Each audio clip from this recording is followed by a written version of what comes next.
Welcome to the 2-Minute Disciple Podcast with your host, Nick Euler, where we slow down with Jesus one passage at a time. Hey everybody, welcome to the podcast. I'm Nick, and it's awesome to be here with you today. Today is June 18th. Each day we follow a simple rhythm. Slow down, read, notice, reread, meditate, respond, and exercise. Let's begin. You're stepping into a sacred space with Jesus. Set aside the distractions of your day, close your eyes, take a deep breath in, and slowly release it. As you inhale, whisper, "Jesus, you see through my excuses." As you exhale, pray, "Let your words shape my obedience." Do this 3 times, then rest in His presence.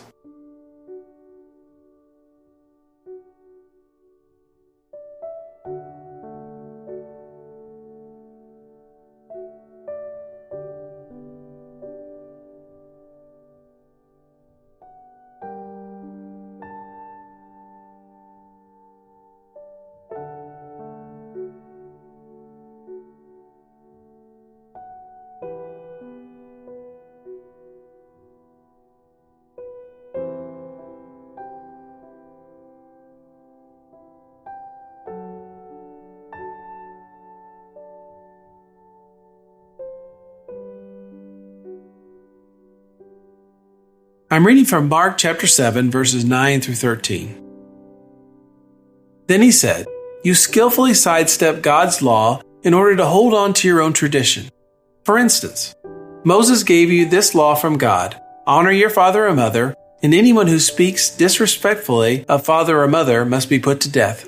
But you say it's all right for people to say to their parents, 'Sorry, I can't help you, for I have vowed to give God what I would have given to you.' In this way, you let them disregard their needy parents, and so you cancel the word of God in order to hand down your own tradition. And this is only one example among many others." What stands out to you in this passage? Is there a word or phrase that catches your attention? Hold it in your heart for a moment.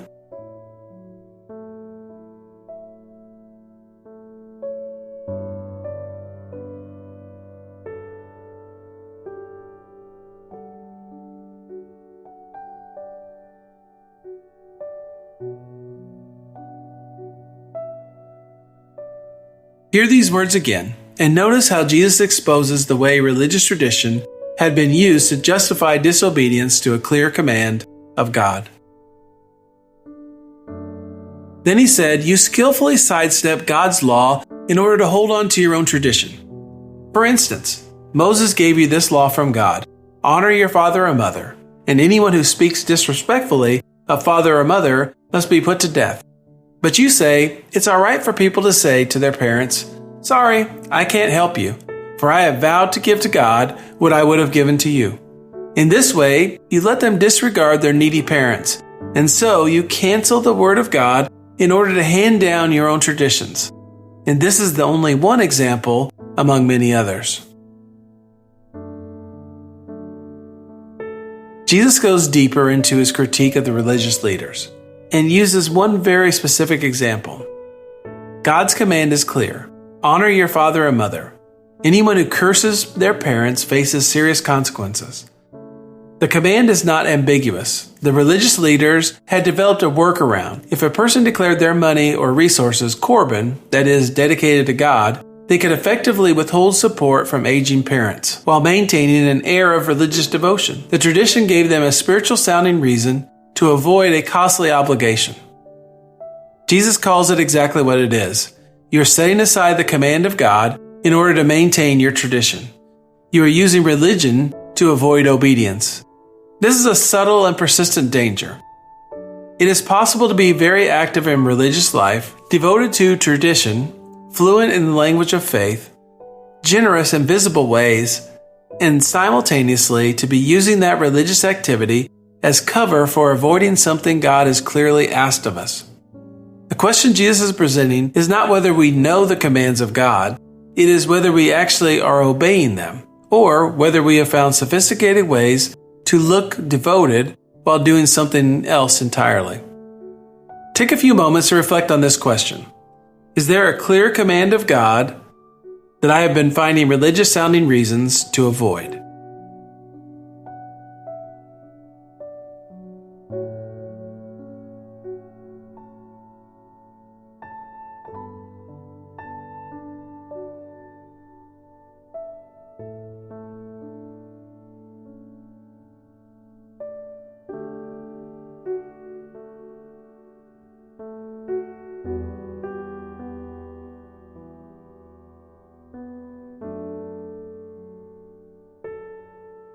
Jesus, you see through the sophisticated excuses, including mine, where I have been using busyness, tradition, or spiritual-sounding reasons to avoid something you have clearly asked of me.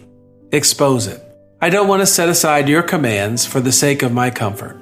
Show me what I have been avoiding and give me the grace to obey it.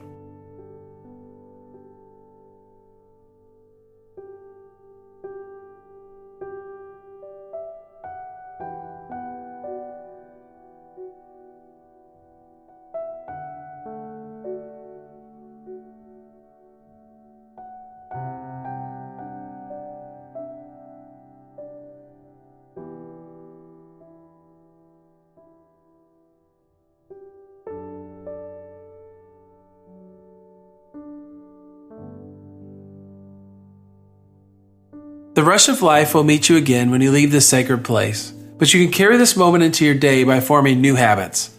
Today's habit? Closing the gap. Today's habit is a direct response to this passage. Identify one thing that God has clearly asked of you.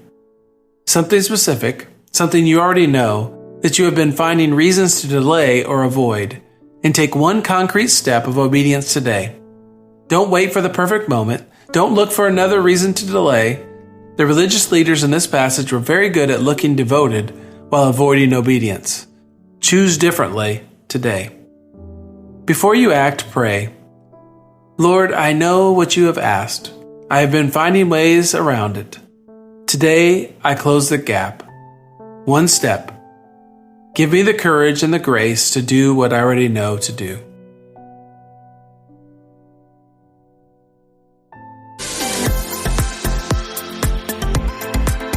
I have one ask of you before you go. Would you please consider supporting the podcast? Click the Support the Podcast link and give a simple gift. That's your 2 minutes with Jesus for today.